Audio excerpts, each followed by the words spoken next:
Hey everyone, welcome to We Used to Be Married, episode 6, a podcast about two hot ass college kids who dated, broke up, dated again, broke up again, had a baby, got married, got divorced, and we're still Still friends. friends.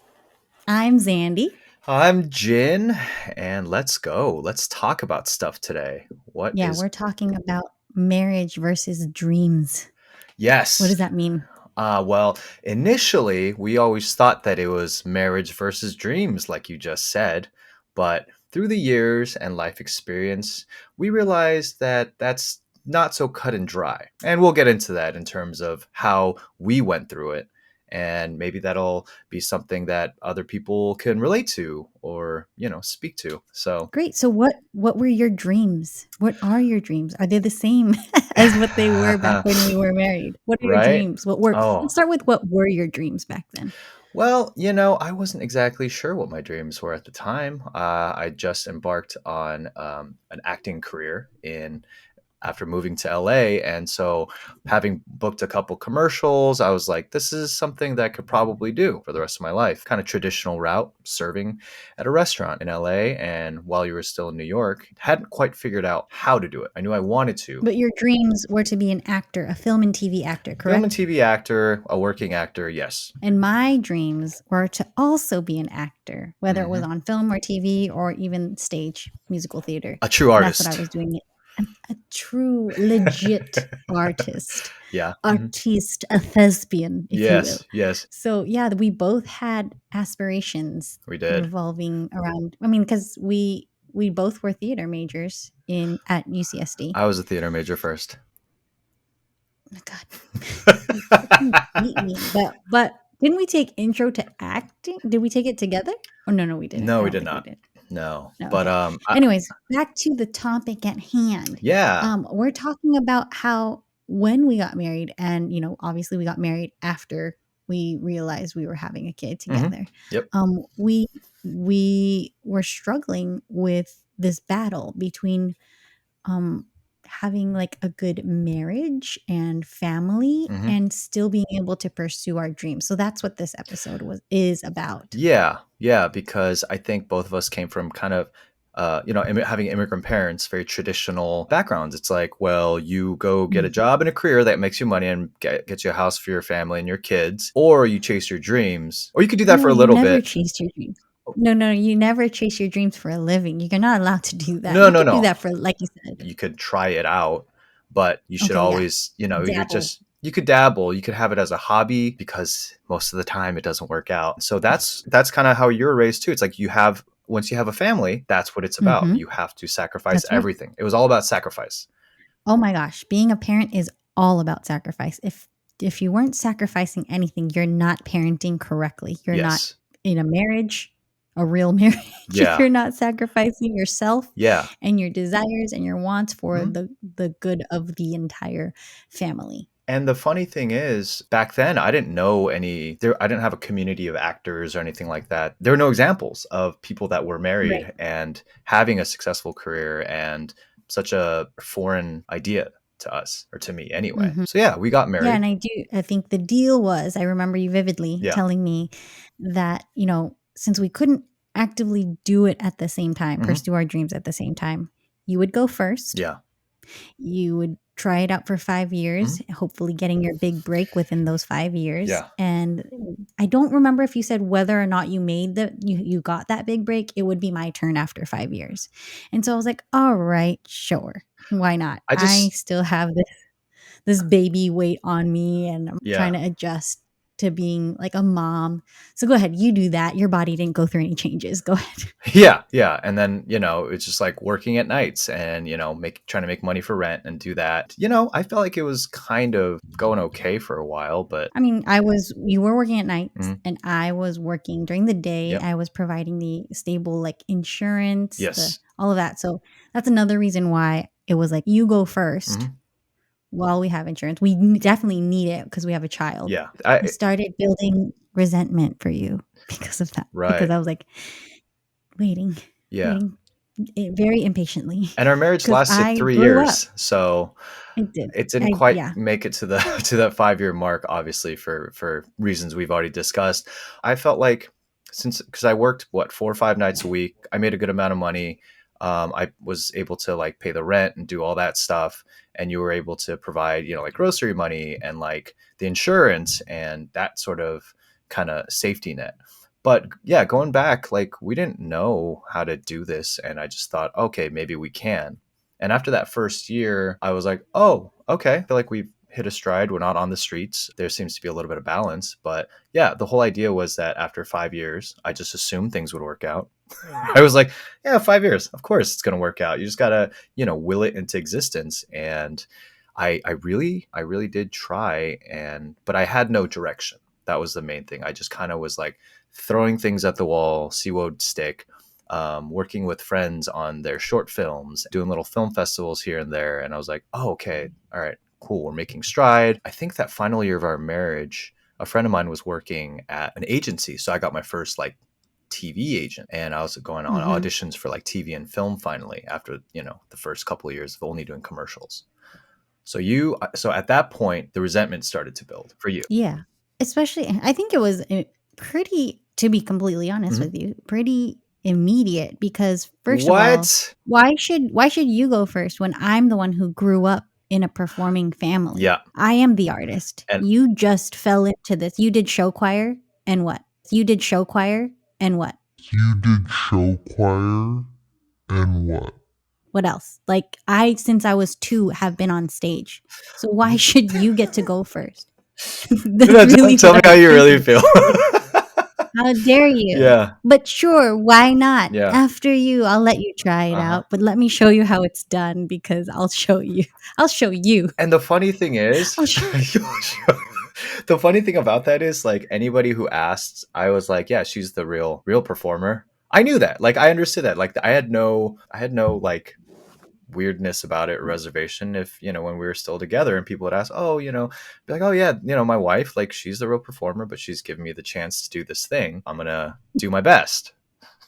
Just doing my best.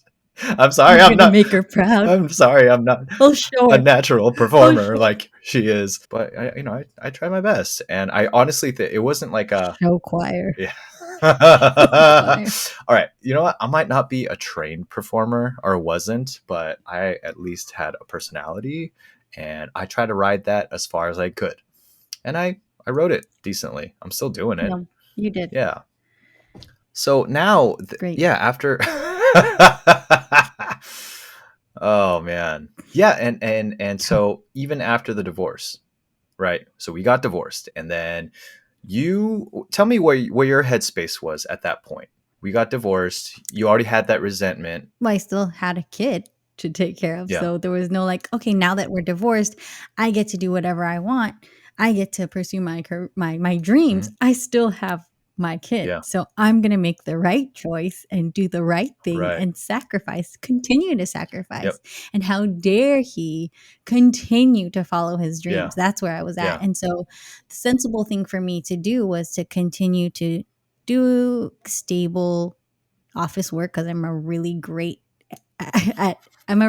admin Yeah. kind of person Yeah. and like office person. Like I thrive organizing in those. and taking Very notes and organized. lists and boxes and Yeah, squares. so I worked. You're a square. Yes. You're a square. Yeah, I am. I mean, it's the safer route Yeah, for yeah. sure.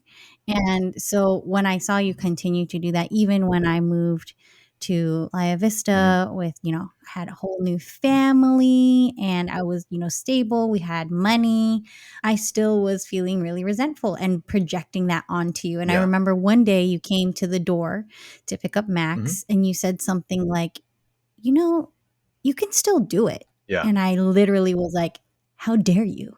Yeah. You don't even know. Yeah. My whole life revolves around making decisions to, keep my kid alive Yeah. and make the best decisions for him. Like, if I chose acting, that would be so selfish. Yeah.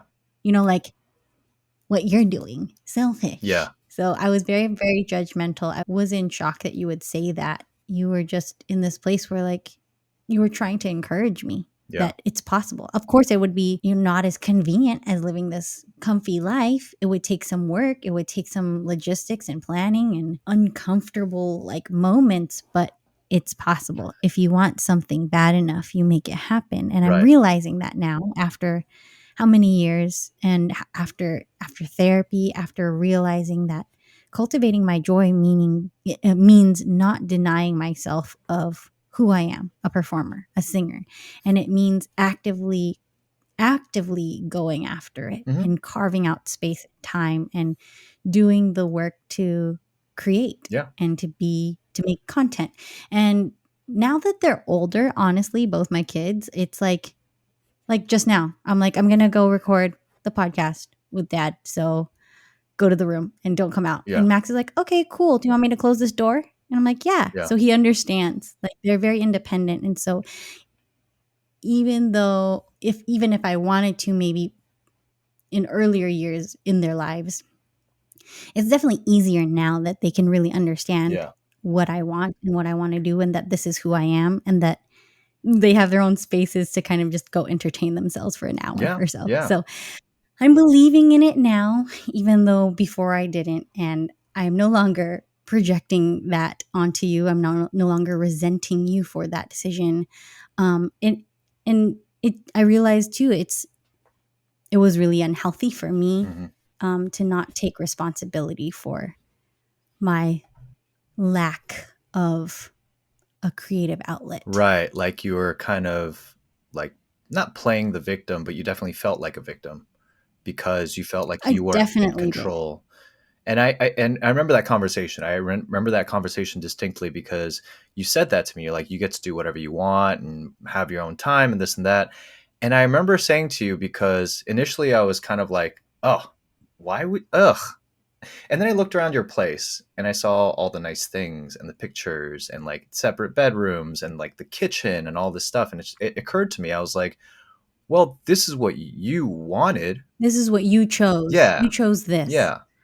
And this is the path you chose. Yes. I remember I felt like we, if not had a breakthrough, we came to some sort of understanding at that point, because I was like, dude, there are times when I do have money and I can treat myself, but a lot of the times it's just struggling and wondering if I'm doing the right thing and doing it because I have to, because what am I going to start some like 9 to 5, make $30K a year, not be able to support anything in my life or with or anything like that. And at that point, it was like the point of no return for me, and not in a negative way, but just more like, all right, well, I got to buckle down and act like pursue it. Yeah. You have to commit. Yeah. You made this choice and you're going to commit to it. Yeah. And I think that was kind of when I also really buckled down and decided that. And okay, so let's rewind a little bit. So when we were going through a divorce, the funny thing about that was like our 3rd year of marriage, right? That was when I booked my first TV gig. The irony of that. That was the year I actually had a really solid year. I had like 2 national commercials running. I walked the red carpet. The only time I've ever done that. Very first TV job I booked. I did that. And I was like, man, if only things had worked out. Like, I wonder how things could have been different. I remember thinking that for the first couple of years. And of course, I broke my leg that year. And so any and all walked the red carpet with crutches. Yeah. And any and all money and advances I had made kind of came crashing down. But I did learn a valuable lesson in that it is possible, that I could do it, and that I would keep doing it, and then I remember you guys moved from where you were in the Valley to Playa Vista. And that was really hard. That was really hard because driving all over town for auditions and my jobs and all this stuff, and then trying to make time to go see. And I think that also increased the resentment that you had. Like, you're like, oh, he's just kind of doing his own thing all the time. It's like, no, every day I'm driving like 2-3 hours a day just in traffic. Going from place to place in LA. And if you know LA traffic from the Valley to the West Side to anywhere else in LA, it's a freaking nightmare. When the 405 is your lifeline every day, So yeah, it was a interesting time of learning for me. and having to learn how to Right. commit. And I would say I'm really proud of you for continuing. Look at you sweating because I it's a really know. hot day. Yeah. And I had to turn the AC off for the so sound. but I want to say, good for you for continuing to pursue that, whether or not I was resentful or jealous or like, Yeah.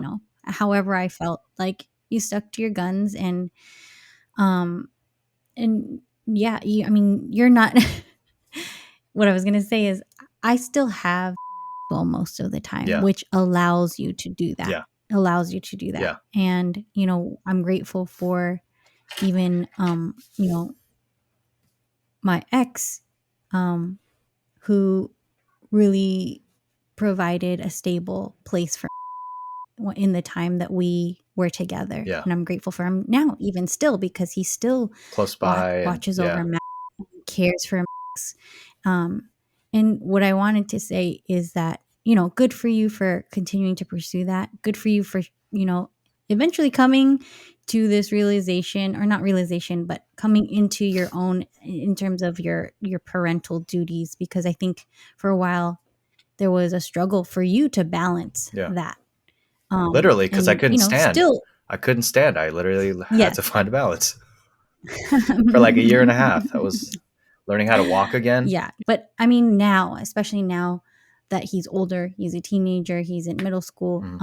Although you don't see him every single weekend, every week, I can rely on you to be there in other ways. Yeah. And he calls on you. Yeah. And we found something that works so that you can continue to pursue your dreams. Yeah. I have personally found something that works for me so that I can have a creative outlet. Right now, I'm just like really present on social media and trying to create content for myself, whether it's a dumb TikTok duet or a cover of something or, some just anything, because I'm a performer and that's my stage right now. Yeah. I am right now doing it for myself, and actually booked a gig because they were looking for people through their social media, which really was affirming and validating for me because I really wasn't doing it for anyone else but myself, and someone noticed. And so I got to do a stage reading of a brand new musical. And literally none of us had auditioned. It was through word of mouth and through casting team and creative team looking through our social media and the work that we've put out on social media. So that was really cool. And it helped me, kind of like with you when you got your big break, to remember, because I knew already that I could do. I've done it before. Oh, this is validating. I can do this. It's not impossible. I actually have a supportive team, my co-parents and my family who will be there for me if I want to do something like this, because they did. You guys did. You came through, and I'm really thankful that opportunity came around to remind me that it's not impossible to follow my dreams and be a mom. They are not exclusive of each other. It's a choice. But it was so hard to see that. It was so hard to see that with no one to we didn't have married friends, really. Like, we didn't know anybody that was married. We didn't know actor friends who were married or had kids, at that point. So who were we to? Oh, yeah, we beat everyone to it. Yeah. For better or worse. So, yeah, we beat through everyone to marriage, having kids, and divorce. So, yeah, the trifecta. We win.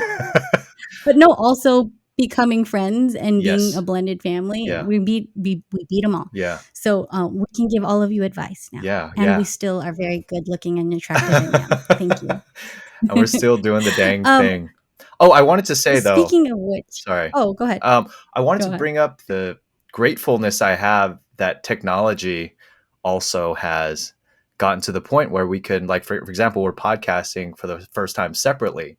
Like being able to record and put stuff online and communicate and like get emails and like all these things that allow us to kind of go down the artistic route and enjoy that. As many bad things. You can literally do whatever you want. Put out anything you want.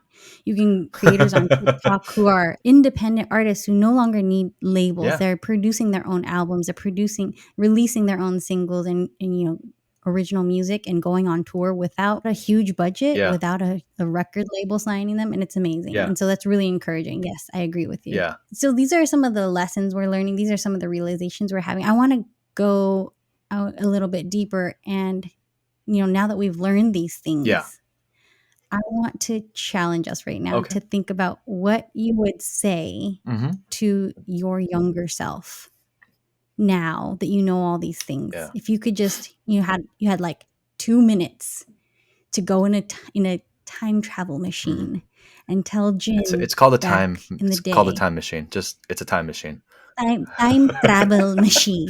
The machine Okay. for the time traveling. What will you tell him, the baby Jin? What will you tell him about what you've learned and how far you've come and how to balance your dreams and your life responsibilities, whether it's marriage or having a kid or just, Yeah. a job. I would say to younger me, don't change a thing. Don't do anything different. You did everything right. Everything is fine and everything is great. Just keep going.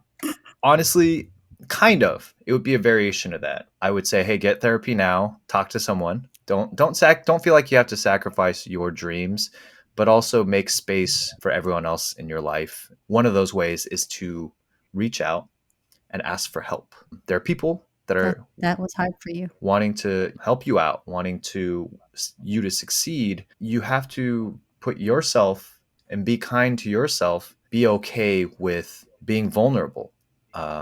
Be kind, because it took a long time for me to understand being kind to people, because I wasn't kind to myself either. That would be the advice I would give. Just, as far as your dreams go, like, things are going to work out. Maybe not the way you want it to, but make space for the people in your life who love you and love them back hard. That's good. I might come up with more Especially stuff your later. son. Yes. I can't. Yeah. He's just, it's a weird thing having a kid and realizing it's like, oh my God, that's my kid. I've never felt comfortable around people. He's just my kid, so it's weird to have that level of like connection with another person. Never felt fully open or vulnerable. And with him, it's like, I have to be. He sees right through me, and he is a lot of me. What about you? What would you say? Young Z, young Zandy. I know exactly what I would say. It's what I've been working on in therapy for the past 2 years is cultivate your joy.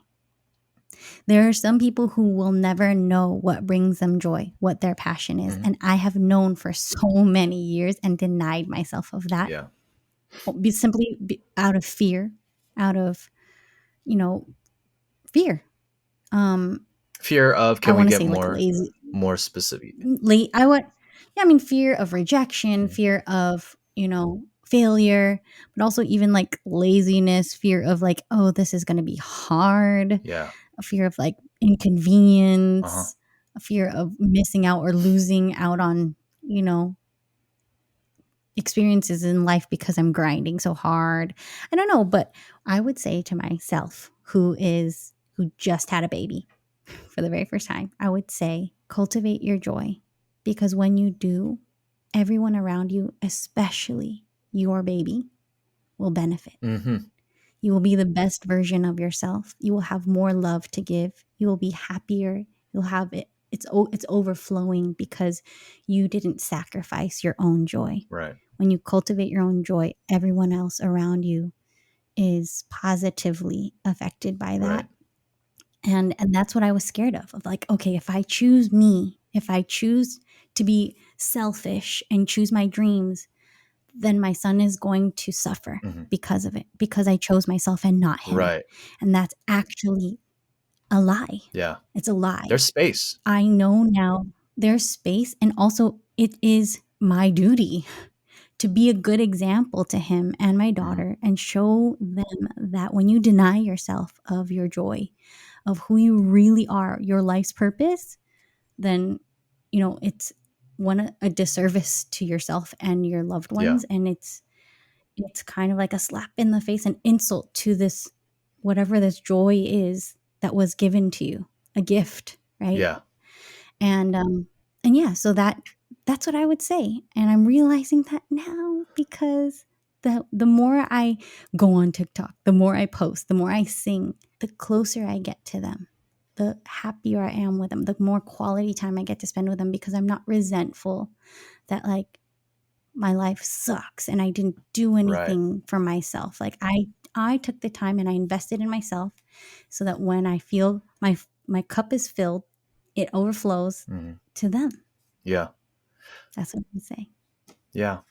I think the main reason a lot of people also, and you know, you can disagree if you want, but it's the idea that of trying to make a living, and you have to make a living and everything has to be stable. The pursuit of that stability and the pursuit of monetary gains takes up so much of our bandwidth, told that we need to have this quality of life and this is what we need to own and this is what we need to drive and this is where we need to live. As much as fortunate as we are to be where we're at, like, it is hard for a lot of people. It is very, very difficult. And my advice to those people would be, that's where I don't know really what to say, because there's a lot of people that don't have the people in our lives and the things that we do. So if there are people like It's that true. that we Not know, everybody has the same privileges that we have yeah, in order to say, hey, go ahead and live your dreams. It's literally like a matter of, can you pay the rent? Can you put food on the table for some people? yeah, And I recognize that that's a privilege that I've had all my life, mm-hmm. to know that I will never go hungry. I will never be homeless, because I have so many people in my life that care for me, Yeah. and not everyone is blessed with that Yeah. privilege. So I want to recognize that. And you're right. There are people who literally have lived out of their car to make their dreams a reality. Yes. I'm not saying that everyone has to do that, but I want to recognize that people do that. We didn't have to do that. I make a conscious decision to not live out of to your car. not do that. Yeah. I don't want to do Yeah, that. of course. But I do know that if I want to cultivate my joy, there are some sacrifices. And what I mean by sacrifices is not like denying myself of anything. It's like, what healthier choices can I make? What better choices can I make?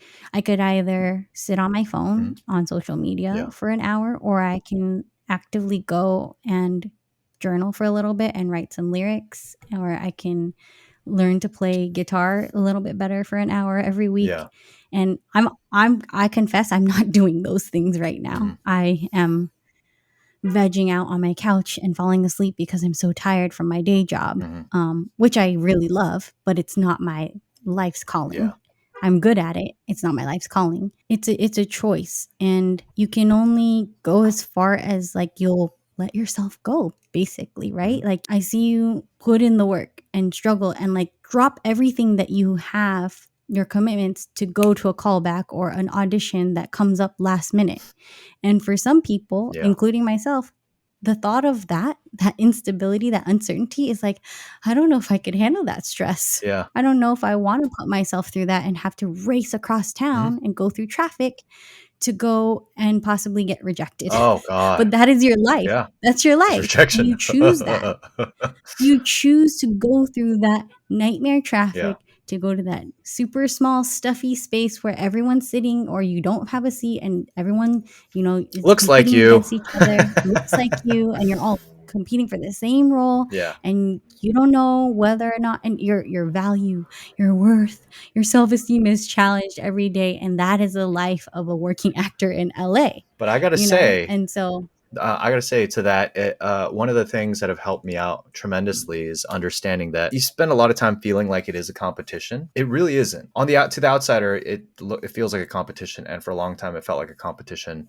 We were talking about, there's space in our lives for other things.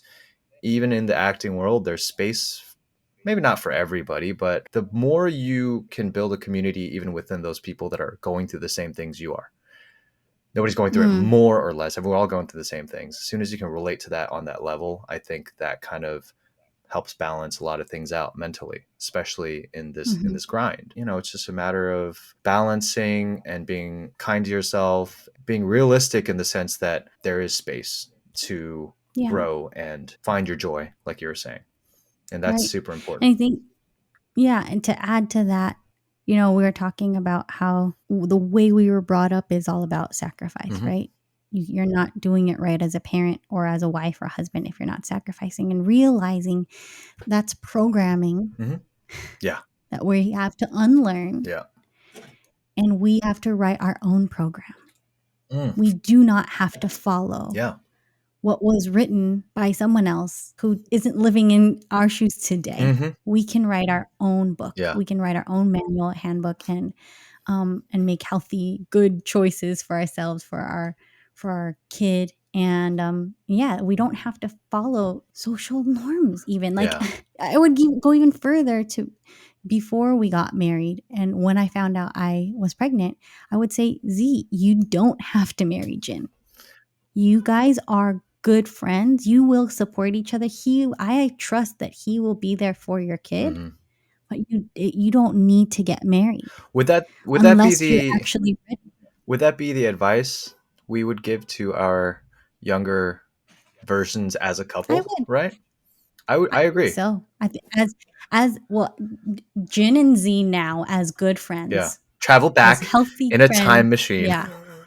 That would be the advice. If us now. The advice from Jin and Z now. Friends divorced now. Years later. How old are you again? 39? Doesn't matter. How dare you? We don't talk about these things, okay? 39 and 38. Damn, beautiful. You old. Yes. I think we would tell them. We would call them up on the phone and be like, shut up, stop worrying. I would say we would time travel. Fuck the phone. We'll time travel to that Christmas day, announcement day, when we announced to the whole family. We'd bust through the door, be like, hold on,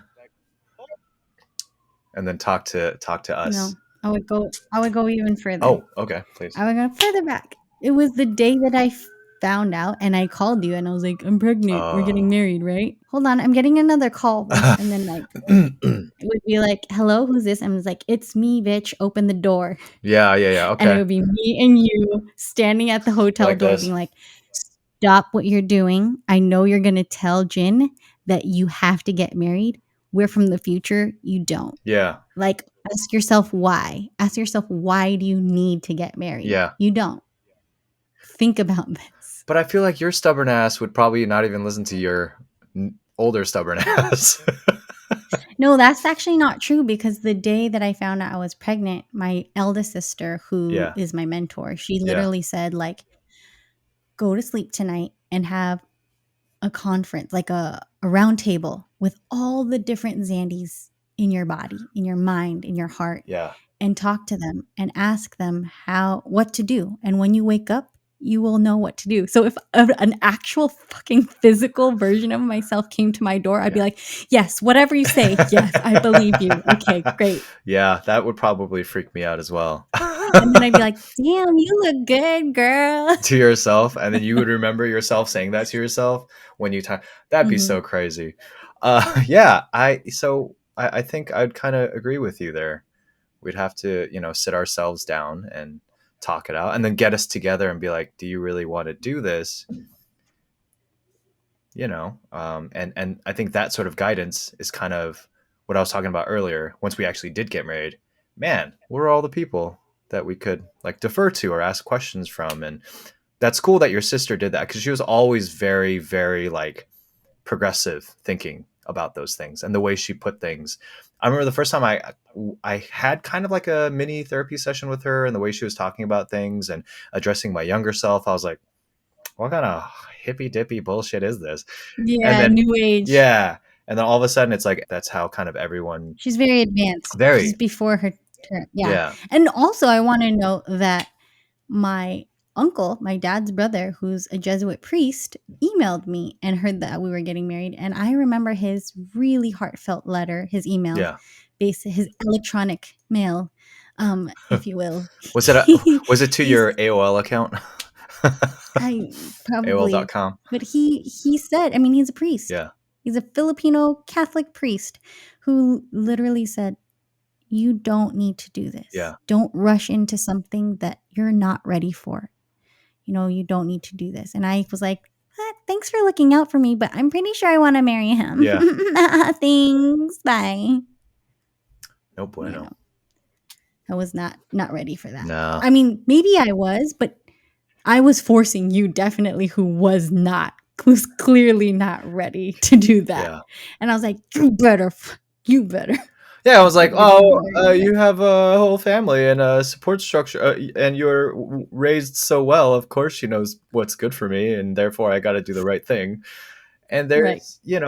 there are better decisions. There's no right or wrong. There's definitely higher percentage choices, better decisions you can make. But you're not capable of understanding that when you're 26 and freaked out about everything. Yeah, you can make a less ideal decision, but it might be better for you in the long run. You just don't know. And Yeah. not knowing is the scariest part, I think, just existence. And I will add, not knowing is the scariest part. And to counter that, you can confidently walk through life, even in the face of uncertainty, Yeah. if you love yourself and you're enough for yourself and you know who you are. But we, as a 25 and 26-year-old couple, Mm-hmm. did not know who we were. Absolutely not. And I can say with confidence now that we know who we are. And we can confidently walk through life, even in the face of uncertainty. We don't know what's going to happen tomorrow or even 5 years from now. And I love life. I love myself. Yeah. I love my family. I love where I'm at. And I'm embracing and I'm every aspect of life. And I'm so grateful. I'm walking in gratitude. And it took so long to get here, but I'm happy. And I'm happy that I made it. Yeah. Yeah. And for me, happiness is a daily choice I'm trying to make. Sometimes I struggle more, sometimes I struggle less. But I understand that aiming for your dreams, you just kind of have to have a general compass of where you want to be, ideally, and then make room for everything else in your life as well, including chasing your joy. So You mean it's not always about you? Is that what you're trying to say? I think that I don't know. I might have heard this somewhere once or twice, but Go sometimes ahead. it's not always about you. Hope you learned something from Yeah. us. Till Hey, next time, thanks for joining us on We Used to Be we used Married. to be married. Bye. Bye.